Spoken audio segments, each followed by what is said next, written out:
तो नमस्कार दोस्तों, आप सभी का स्वागत है हमारे चैनल इलेक्ट्रिकल पाथ में। तो आज का जो टॉपिक है वो बहुत ही ज़्यादा इंटरेस्टिंग है। क्योंकि आज हम लोग देखने जा रहे हैं कि जो हमारे ट्रांसफार्मर है उसका अगर फ्रीक्वेंसी को अगर हम लोग कम कर देंगे, मतलब कि जो 50 हर्ट्ज का जो फ्रीक्वेंसी पे जो ऑपरेट हो रहा है उसको 5 हर्ट्ज पे कर दे या फिर उसको बढ़ाकर हम लोग 500 हर्ट्ज तक ले जाएं, तो क्या इसमें इफेक्ट होगा, क्या प्रभाव पड़ेगा। तो वही जानने के लिए आज इस वीडियो में आप लोग लास्ट तक देखिएगा। मैं लास्ट तक आपको देखना जरूरी है पूरा चीज़ को समझने के लिए, ठीक है। तो चलिए शुरू फिर करते हैं। तो जैसे कि हम लोग देखते हैं कि ट्रांसफार्मर के बारे में मैं बता देना चाहता हूँ, ठीक है, ताकि आपका जो कन्फ्यूजन थोड़ा सा जो भी हो वो निकल जाए। तो ये इस तरह से वाइंडिंग होता है ट्रांसफार्मर में। इधर लोड कनेक्ट रहता है, ठीक है, और इधर हम लोग एसी सप्लाई देते हैं, ठीक है। इतना तो जानते हैं। तो पहले तो हम लोग देखेंगे कि ट्रांसफार्मर का 3 चीज़ पे हम लोग यूज करने वाले हैं। एक तो इसका जो फ्रीक्वेंसी जो है 50 हर्ट्ज, तो उसी को 50 हर्ट्ज पे यूज करेंगे। फिर दूसरा 5 हर्ट्ज पे और तीसरा 500 हर्ट्ज पे कि क्या क्या इसका इफेक्ट पड़ेगा, क्या कितना वोल्टेज देगा आउटपुट में, कितना क्या होगा, वो सब देखेंगे, ठीक है। तो ये जो ट्रांसफार्मर है इसका कुछ ना कुछ रेटिंग दिया रहता है, ठीक है। इसका रेटिंग प्लेट रहता है, उस पर इसका रेटिंग दिया रहता है। तो इसका रेटिंग पहले क्या क्या है वो हम लोग देख लेते हैं।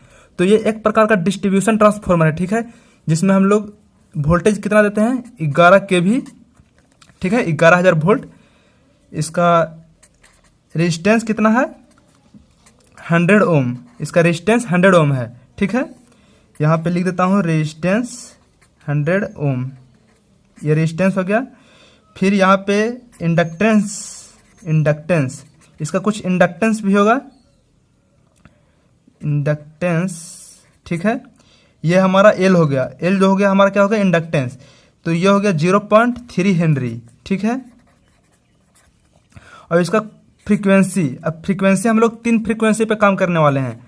पहला 5 हर्ट्ज पे, दूसरा 50 हर्ट्ज पे और तीसरा 500 हर्ट्ज पे। आखिर तीनों पे क्या क्या इफेक्ट पड़ेगा वो चीज़ हम लोग देखने वाले हैं, बहुत अच्छे तरीके से देखने वाले हैं।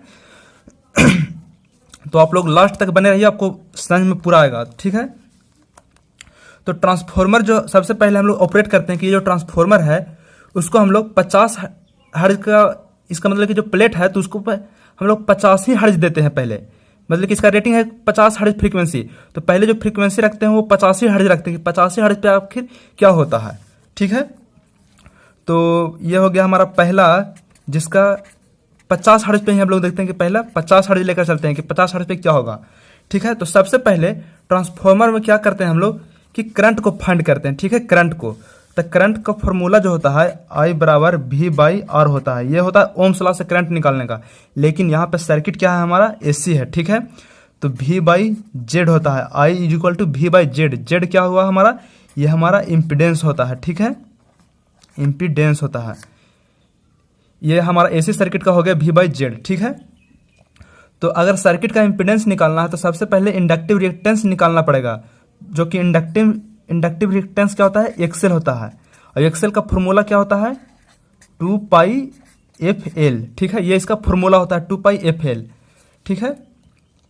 तो एक्सेल बराबर हम लोग इसको पहले निकालते हैं। तो 2 तो जानते हैं, 2 का 2 होगा, और पाई का वैल्यू कितना होता है 3.1415, ठीक है। और फ्रीक्वेंसी कितना भी इसको दे रहे हैं हम लोग, सप्लाई फ्रीक्वेंसी 50 हर्ट्ज, तो इसको 50 लिख देंगे। और फिर ये जो एल है वो कितना दिया हुआ है हमारा 0.3 हेनरी, ठीक है। तो 0.3 यहाँ पे दे देंगे। अगर इसको कैलकुलेट करिएगा तो आएगा एक्सेल बराबर 94.2 ओम। ये हमारा आ गया एक्सेल, ठीक है। इस डाटा को ध्यान में देखिए कि एक्सेल हमारा कितना आ गया 94.2 ओम, ठीक है। और अब हमको क्या निकालना है, इम्पिडेंस निकालना है, ठीक है। इम्पिडेंस, क्योंकि देखिए I बराबर V/Z होता है, तो Z हमको मेन है करंट निकालने के लिए क्या निकालना पड़ेगा, Z निकालना पड़ेगा। और जो भी इंजीनियरिंग से रिलेटेड करते हैं उनको पता होगा कि Z बराबर ये होता है R² प्लस एक्सेल का स्क्वायर, ठीक है। ये हमारा इस फॉर्मूला होता है इंडक्टिव रेजिस्टेंस और प्लस इंडक्टिव रेजिस्टेंस का इसका स्क्वायर और अंडर रूट होता है, ठीक है। तो इसमें हम लोग वैल्यू पुट करते हैं जेड को निकालने के लिए। तो रेजिस्टेंस कितना दिया हुआ था हमारा 100 दिया हुआ था, यहाँ पे 100 ओम दिया हुआ था, ठीक है। तो ये हो गया हमारा 100 का स्क्वायर प्लस एक्सेल हमारा अभी तुरंत निकल गया 94.2 का स्क्वायर, ठीक है, और उसका अंडर रूट, ठीक है। तो इसको आप कैलकुलेट करिएगा और अंडर रूट हटाइएगा तो कितना आ जाएगा, जेड का वैल्यू हो जाएगा 137.4 ओम, ठीक है। आप कैलकुलेट कर लीजिएगा, थोड़ा सा टाइम लगेगा इसलिए सिंपल से लिख दिए सीधा डायरेक्ट कि जो जेड का वैल्यू होगा वो 137.4 ओम आएगा, ठीक है। तो अब निकालते हैं हम लोग करंट का वैल्यू, क्योंकि अब हमको भी पता है और जेड भी पता है। तो I equal to V by Z, तो भी का वैल्यू कितना है 11 के वी, ठीक है। 11 के मतलब 11,000 भी आप लिख सकते हैं, इसे 11,000 इसको भी लिख सकते हैं, ठीक है। तो 11 के भी लिखिए और जेड का वैल्यू कितना आ गया 137.4 ओम, ठीक है। अगर इसको आप कैलकुलेट करिएगा तो ये जो आई का जो वैल्यू आएगा ये आएगा 80 एम्पियर, ठीक है। ये इसका हो गया, जो इसका जो वैल्यू आया वो कितना आया 80 एम्पियर, ठीक है। अब इसका हम लोग क्या निकालते हैं कि पावर फैक्टर निकालते हैं, ये क्योंकि जो पावर रहता है उसी पे हमारा ट्रांसफार्मर काम करता है, कितना पावर हमको आउटपुट मिलेगा या नहीं मिलेगा, ठीक है। तो हम लोग जो आई है हमारा ये निकल गया, ठीक है। अब हम लोग निकालते हैं क्या पावर फैक्टर, मतलब कि पावर पहले निकालेंगे हम लोग। तो पावर जो निकालेंगे वो उसका जो फॉर्मूला होता है V into I into cos phi. तो पावर जो किस पे डिपेंड करता है, हमारा वोल्टेज पे, करंट पे डायरेक्टली डिपेंड करता है, किस पे, पावर फैक्टर पे, कोस फाई। तो पहले हमको कोस फाई निकालना पड़ेगा, ठीक है, पावर फैक्टर। तो कोस फाई बराबर क्या होता है R बाई जेड होता है, ठीक है। तो R का वैल्यू कितना होता है, R का वैल्यू हमारा 100 दिया हुआ था और जेड हम निकाले थे कितना 137.4, ठीक है। तो इसका जो वैल्यू आया कॉस फाई का यहाँ पे वो कितना आ गया, ये हमारा आ गया 0.73। थोड़ा सा वीडियो लंबा बन सकता है, ठीक है, लेकिन आप लोग थोड़ा सा धैर्य रखिए। तो इसका जो वैल्यू आ गया ये कितना आ गया 0.73, ठीक है। अब इसका हम लोग पावर निकालेंगे, ये तो हमारा फाई का वैल्यू, कॉस फाई का वैल्यू आ गया पावर फैक्टर, इसका पावर निकालेंगे हम लोग। तो पावर का जो फॉर्मूला था वो क्या था, V into I into cos phi, ठीक है। तो वोल्टेज कितना दिया हुआ था हमारा 11 kV, ठीक है, 11 kV। और करंट जो था हमारा कितना निकल के आया था 80 एम्पियर। और कॉस फाई का जो वैल्यू था वो कितना था 0.73। तो इसका जो पावर जो होगा, ठीक है, वो पावर कितना हो गया 642.4 किलोवाट। मतलब कि ये जो रेटेड पावर है ये अप्रोप्रिएट है ट्रांसफार्मर को, मतलब कि ऑपरेट होने के लिए, ठीक है। इस पे 50 हर्ट्ज पे जो इसका जो पावर जो आया वो इतना आया 642.4 किलोवाट। मतलब कि इसमें कोई दिक्कत नहीं है, आराम से ट्रांसफार्मर हमारा चल जाएगा, ठीक है। अब बात आता है कि जब 50 हर्ट्ज वाला जो ट्रांसफार्मर है, केस 2 हम लोग इसको कहते हैं, इसको सेकेंड मान लेते हैं, केस 2 सेकेंड, ठीक है। ये 50 हर्ट्ज वाला ट्रांसफार्मर है, उसको अगर हम लोग 5 हर्ट्ज देंगे तब क्या होगा, ठीक है। अब यहाँ पे इंटरेस्टिंग टॉपिक अब आ चुका है, तो आप लोग अब देखते रहिए एकदम, ठीक है। तो 5 हर्ट्ज, जैसा कि देख रहे हैं कि 5 हर्ट्ज जो जो फ्रीक्वेंसी है ये बहुत कम है, ठीक है। तो बहुत कम है तो क्या फर्क पड़ेगा ये भी देखते हैं। तो जैसे कि ट्रांसफार्मर में हम लोग देखें कि क्या होता है कि 2 वाइंडिंग होता है, ठीक है। तो प्राइमरी में जब 5 हर्ट्ज जब जाएगा तो इसमें क्या होगा, प्राइमरी में इनसफिशिएंट रिएक्टेंस बनेगा, जिसके कारण क्या होगा प्राइमरी करंट भी कम फ्लो होगा, और जिसके कारण कॉपर लॉस जो होता है ना, I² R loss, copper loss, ये हमारा क्या होगा, मतलब कि बहुत अधिक हो जाएगा, मतलब कि ज़्यादा हो जाएगा, जो कि ट्रांसफार्मर क्या करेगा, हीट प्रोड्यूस करता है। I² मतलब क्या, ये कॉपर लॉस के कारण क्या होता है, हीट बहुत ज़्यादा प्रोड्यूस करता है, हीट इंक्रीज होगा। तो इंक्रीज होगा तो जो वाइंडिंग जो है ये इसका प्राइमरी में वो क्या होगा, आपस में इसमें चिपक जाएगा, सब गर्म होकर हीट होकर, और ये ट्रांसफार्मर स्मोक कर देगा, मतलब बर्न हो जाएगा, जलकर बर्बाद हो जाएगा, और बहुत ज़्यादा डेंजरस भी हो सकता है। ये कैसे होता है इसका प्रूफ भी देख लीजिए, प्रूफ आखिर कैसे होता है। तो सबसे पहले तो हम लोग करंट निकालना पड़ेगा, करंट क्या होता है, फिर उसके बाद पावर उसका निकालना पड़ेगा। तो सबसे पहले तो हम लोग को इंडक्टिव रिएक्टेंस निकालना पड़ेगा एक्सेल, जिसका फॉर्मूला होता है 2πfl। तो 2 इंटू पाई का वैल्यू कितना होता है 3.1415, ठीक है। और फ्रीक्वेंसी इस पर कितना दे रहे हैं हम लोग 5 हर्ट्ज दे रहे हैं, ये एल है, और इसका फ्रीक्वेंसी कितना इस बार सप्लाई दिए 5 इंटू इसका जो एल है 0.3 हेनरी दिया हुआ था हमारा, ठीक है। इसको अगर कैलकुलेट करिएगा तो ये आएगा 9.42 ओम। इस बार हमारा 9.42 आया एक्सेल, ठीक है। अब इम्पिडेंस निकालते हैं जेड बराबर, फिर फॉर्मूला हम लोग तो वही जानते थे, आर का स्क्वायर प्लस एक्सेल का स्क्वायर, ठीक है। तो जेड बराबर आर कितना दिया हुआ था हमारा 100 दिया हुआ था, और एक्सेल जो कितना निकला 9.42, ठीक है। इसका अगर अंडर रूट करेंगे तो जेड का वैल्यू और अंडर रूट करके जो कैलकुलेशन है उसको करेंगे तो ये आ जाएगा हमारा 100.44 ओम, ठीक है। ये हमारा आ गया, ठीक है। तो जो प्राइमरी में जो करंट होगा वो पहले निकालते हैं आई, जिसको कहते हैं कि हम लोग आई। तो आई इज इक्वल टू क्या होगा V/Z होगा। तो वोल्टेज तो पता ही था 11 kV, और जेड कितना भी आया हमारा 100.44, ठीक है। तो ये आई जो हमारा जो प्राइमरी में करंट जो बना वो 109.52 एम्पियर बना, ठीक है। इतना हमारा करंट बना प्राइमरी वाइंडिंग में, ठीक है। तो उसके बाद फिर पावर हम लोग निकालते थे। तो पावर के पहले पावर फैक्टर हम लोग जानते थे कि पावर फैक्टर जो पावर और ये पावर फैक्टर होता है। तो पावर फैक्टर क्या होता था कॉस थीटा। तो कॉस थीटा बराबर क्या होता था R/Z, ठीक है। तो आर हमारा कितना दिया हुआ था 100 दिया हुआ था, और जो जेड निकाले वो था 100.44, ठीक है। तो कॉस थीटा जो हमारा आ गया कॉस थीटा वो हो गया हमारा 0.9, ठीक है। अगर इस पे हम लोग ये हमारा आ गया कॉस थीटा पावर फैक्टर, तो पावर हम निकालते हैं। तो पावर बराबर फॉर्मूला होता था V into I into cos phi, ठीक है। या कॉस थीटा बोल सकते हैं, कॉस थीटा या कॉस फाई बोलिए, आपको सिर्फ समझना है।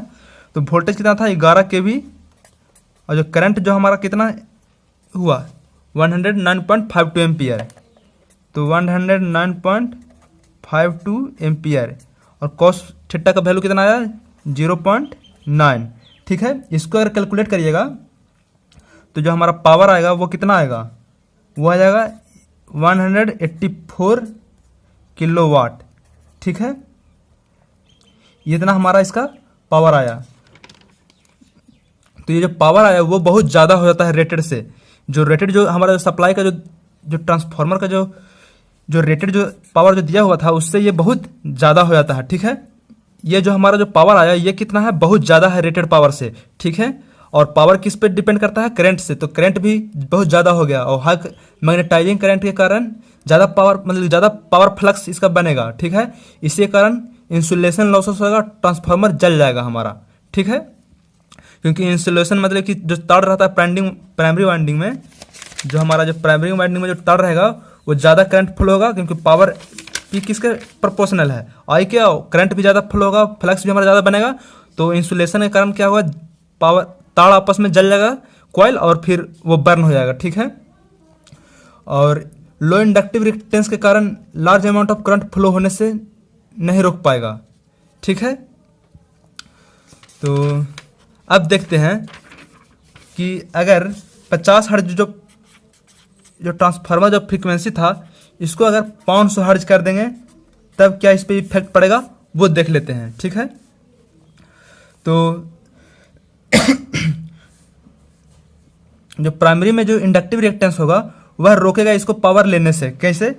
क्योंकि ये जो हमारा ट्रांसफार्मर है इसमें जो वाइंडिंग किया हुआ है इस तरह से, तो इसमें जो 5 है इसका जो फ्रीक्वेंसी है वो कितना है 500 हर्ट्ज, ठीक है। तो जो प्राइमरी में जो इसका जो इंडक्टिव जो होगा ना वो इसको क्या करेगा, मतलब कि पावर लेने से क्या करेगा, ज़्यादा पावर लेने से क्या करेगा, इसका अपोज करेगा, रोकेगा। और इसी कारण से हिस्टैरिसीस लॉस और एडी करंट लॉस क्या हो जाएगा, ज़्यादा मतलब कि एक्सेस हो जाएगा, ठीक है। कैसे होता है ये देखते हैं। तो सबसे पहले इंडक्टिव रिएक्टेंस हम लोग निकालते हैं एक्सेल बराबर होता है 2πfl, ठीक है। तो 2 इंटू पाई का वैल्यू 3.1415, और फ्रीक्वेंसी कितना ले रहे हैं हम लोग 500, और एल कितना वैल्यू दिया हुआ था 0.3 हेनरी, ठीक है।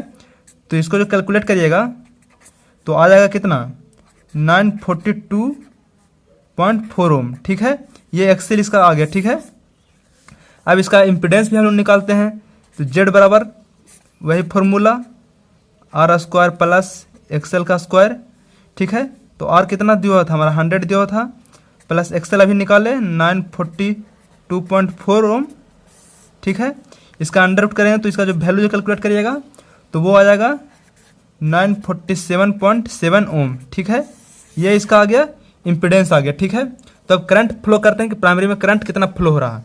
तो आई इज इक्वल टू कितना होता था, V बाई जेड होता था।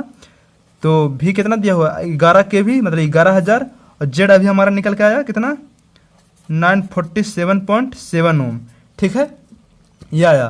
तो इसका जो प्राइमरी में जो करंट हमारा होगा वो कितना हो जाएगा 11.6 एम्पियर।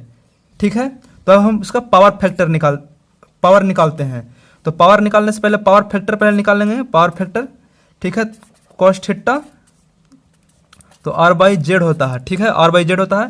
तो R का वैल्यू कितना दिया हुआ था 100 दिया हुआ था पहले से, और जेड हम लोग निकाले इम्पिडेंस 947.7 ओम।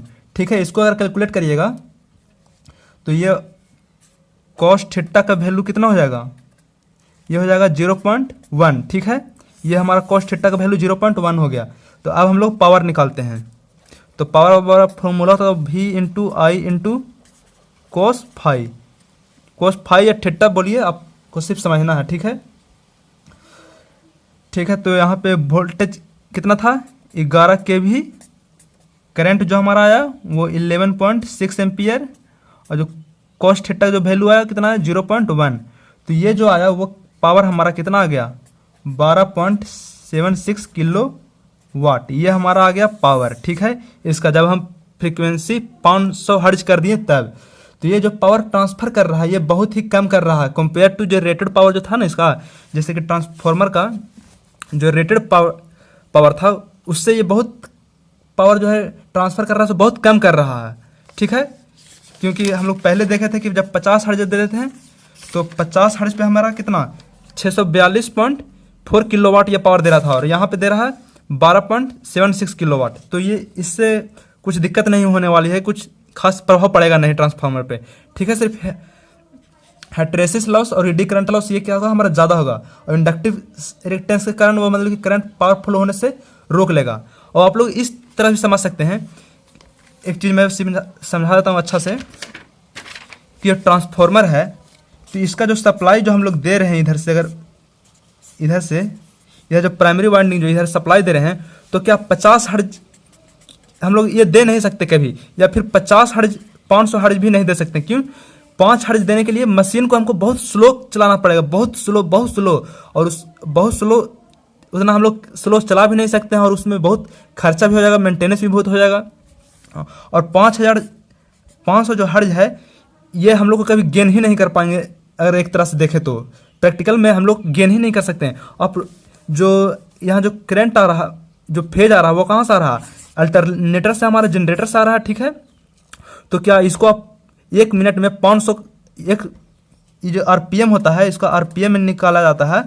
ठीक है, तो RPM आप 500 बार इसको 500 हर्ट्ज निकालने के लिए आपको बहुत ज़्यादा मतलब कि 3000 के स्पीड से भी बहुत ज़्यादा मतलब कि 6-7-8 हज़ार लगभग आपको स्पीड से, उसके समय बहुत ज़्यादा आपको स्पीड से रोटेट कराना पड़ेगा। इसका जो हमारा जहाँ पे करंट प्रोड्यूस होता है पावर स्टेशन से, वहाँ पे आपको बहुत ज़्यादा, तो इतना स्पीड पिकअप धर नहीं सकता कि 500 हर्ट्ज पे मतलब कि फ्रीक्वेंसी निकल सके। ठीक है, तो और अगर आप एक मेरा वीडियो देखिएगा तो डिस्क्रिप्शन में लिंक है, उसमें मैं बताया हूँ कि जो जहाँ पे अगर फ्रीक्वेंसी बढ़ाते हैं सीधी अगर फ्रीक्वेंसी जहाँ पे अगर 60 हर्ट्ज होता है तो वहाँ पे क्या होता है कि वोल्टेज कम जाता है, जैसे कि 120 या फिर 110 वोल्ट होता है।